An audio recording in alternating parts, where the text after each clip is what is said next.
It was a different game than last week completely. I mean, that second quarter, that third quarter drive into the fourth was a fire that it feels like maybe we haven't seen here, at least since that Sask OT game. Just what was the conversation at halftime in a game like that when you go down 6? Yeah, it's they got on us early again, right? And we just didn't. We just felt like we just couldn't get a stop in it. It wasn't really on the 5-on-5. It was kind of the transition and just up the floor. And they're super athletic, and it's just bam, it just kind of like hits you. But I'm so happy. I'm so impressed with our guys because you can kind of just hey, all right, just kind of mail that in. But just the grit and determination. We just keep on chipping away. Keep on moving it forward. I think we got it to 8-4, and then maybe they got one, but then there was more belief and I feel during that comeback, it just the grittiness and kind of the team toughness, you get superstars and guys that are obviously typically more on the offensive side that play, and they're going to take hits and take slashes and the whole bit, and for guys to come into their defense and be together, that just builds momentum and energy, and you could just feel it. And then we just chipped away, and boy, the energy when we went up 13-12 was oh, here we go. And obviously they tied it up, but that was I feel like we expended a tremendous amount of energy to get back from being down 8-1, and then it's kind of 5 unanswered goals. I don't even know if one of them was a power play marker. And then they got one, and they kind of got ahead, and we couldn't respond. I mean, we had some good looks. They switched their goalies, and all of a sudden Kells comes in, and he makes some key saves for them, and kind of changes the momentum a little bit. And hats out Sean Williams, and his coaching staff do a great job, and they got great players. And it just kind of felt that for my short time being here, for a solid 45 minutes is Rochester Knighthawks lacrosse. It was gritty, the ball moved around offensively, face-offs. Riley Hutchcraft had a great day in the net, in relief of Hartley, and and now we got to continue to build on it because we're running out of time.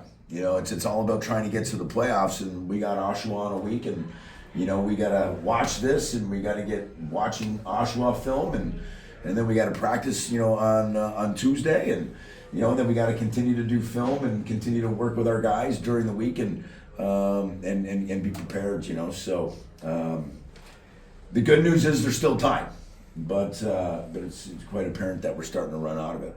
You talk about grit, and for me, two guys really come to my mind when I think of that. Offensively, Ryan Lanchbury today looked like he had a different type of fire behind the face mask. And defensively, maybe not the greatest statistical day, but Taylor Jensen was putting himself on the line. Well, that's what it takes. That's what it takes in every facet. Whether it's transition, whether it's grabbing a loose ball, whether it's playing tough, whether it's or even soaking a shot. You have to be willing to do those things. You have to be willing to.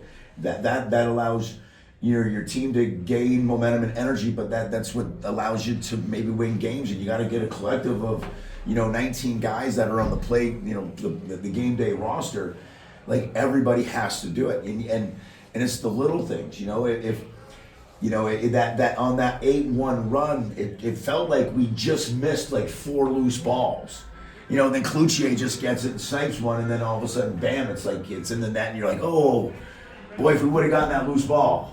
Then that's another one. No, if we would have gotten that loose ball, maybe it's still 0-0. And that just kind of snowballed. But back to the grid. Taylor had an incredible game, and yeah, you know what? And that was great to see from Ryan because he's an offensive guy. He initiates. He's going to get chopped. He's going to get slashed. He was getting to the middle of of the heart of the defense along with Connor, and they're going to get hit.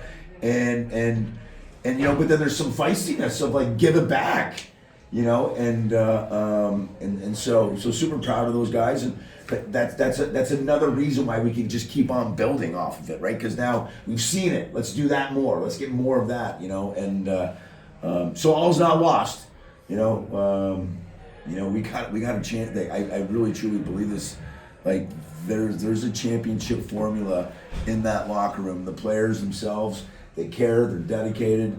You know, we showed it, we kind of felt it, at least, you know, the short time that I'm here. And our focus now is just, you know, to get through this, analyze it, have great conversations with our guys, and real conversations, and we got to get ready for Oshawa. Coach, lacrosse is a game of runs, and we saw that tonight. What was the message to the guys when you guys were going on that big run in the third and fourth quarter? Oh, keep chipping away, man. Keep going, and then it's always good because, like, you know, if you have a dedicated face-off guy, like, you can kind of build it because you get the ball first. You know, I don't even know what the stats are, but I feel like Capper probably won, I don't know, 25, maybe 30 face-offs, and we get the ball first, right? So to answer your question, Spencer, it was good. Like, and from a bench standpoint, like, you know, D guys are patting the O guys, and O guys are patting the D guys. A nice job, and hey, keep it up and shut the gate, you know, defensively, and you know, and banging the boards because Hutchie's making saves. Like, you could just feel like the energy, you know, and that's the exciting part, is just that, like, it's there. You know, now we gotta find that thing. We gotta can it, and we gotta, like, you know, expose it against Oshawa for 60 minutes. You know, as now your second game as an NLL coach here, do you feel like you're processing this game any differently than the last game, and maybe you're feeling the learning curve a bit, I guess? Yeah, no, yeah, absolutely. You know, it's all learning experience. I mean, it's super fast, it's super quick. You know, there are you know, all the different facets of the game, like, you know, depending upon which way you're going, are you the long end and the short end, and which way do you want the ball to go, if Capper's going to win, like, you know, all these different things, but you know, again, I got a great staff in Kyle Clay and Matty DeLella, and they've kind of helped me through that. You know, the you know, obviously with the video calls, and do you challenge and do you not? You know, I rely heavily on them, and what I try to do is I just try to support them and allow them to, you know, kind of do their roles, right? But yeah, it is a continuing learning curve. Like, from here, like, what did I learn today? Like, okay, like, we got, like, serious grit, we got fight, we got comeback. You know, again, Riley Hutchcraft played very, very well in the net, and he's one of the main reasons, like, we were able to come back. And so everything is now continuing to build off of, like, all these different, like, little pieces. And for me, it's exciting, although in a short amount of time. But, like, we're right there. Like, we're really not that far off, right? And I think that our guys believe that. So I'll keep on learning. I'll keep on, you know, making sure I'm, you know, asking questions and knowing our team and their capabilities, and so I'm going to do my best effort to keep on moving this thing forward. We talk about character a lot. I thought that we showed a whole lot of character in this game. Down 8-1, easily could have mailed the rest of it in, but they fought and fought and fought. Talk about how the character's building now that you're at the helm here.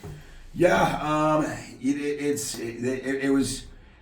You're right. Like, you can kind of mail those things in and kind of go, "Woe is me," and hey, you know, is the season done? And hey, there's all this kind of chaos that maybe is kind of happening, and you know, but it's when you're living it, and I'm kind of going through it. Like, you know, the first game, you kind of seen some glimpses of it, but you know it because you've seen it in video, right, from the first beginning of the year. Like, it's all there, but now you're kind of experiencing it. And just for our guys to kind of, like, just dig in and say, no, like, we're gonna get this done, like, we're gonna come back, and the belief, and, you know, Danny Coates is, you know, the captain, and he's sparking it on the bench, like, continue to believe, you know, continue to get the loose balls, and you kind of feel it, right? And so to watch that group of guys really come together, and here's the thing. At the end of the game, and it didn't go our way, and they got on a run, they were still together. And so that's important to me, you know, because, hey, you win, that's easy. When you lose, not so easy. But at the end of the game, like, they were still together. There's things that we still got to figure out, but, like, they were still together as a team. And yeah, I feel like the locker room's a great locker room, and, you know, we're going to continue to, you know, kind of build. We're going to build, you know, and we're going to take those really good points and try to move this thing forward to Oshawa. Thanks, Coach. Sweet. Thanks, Mearns.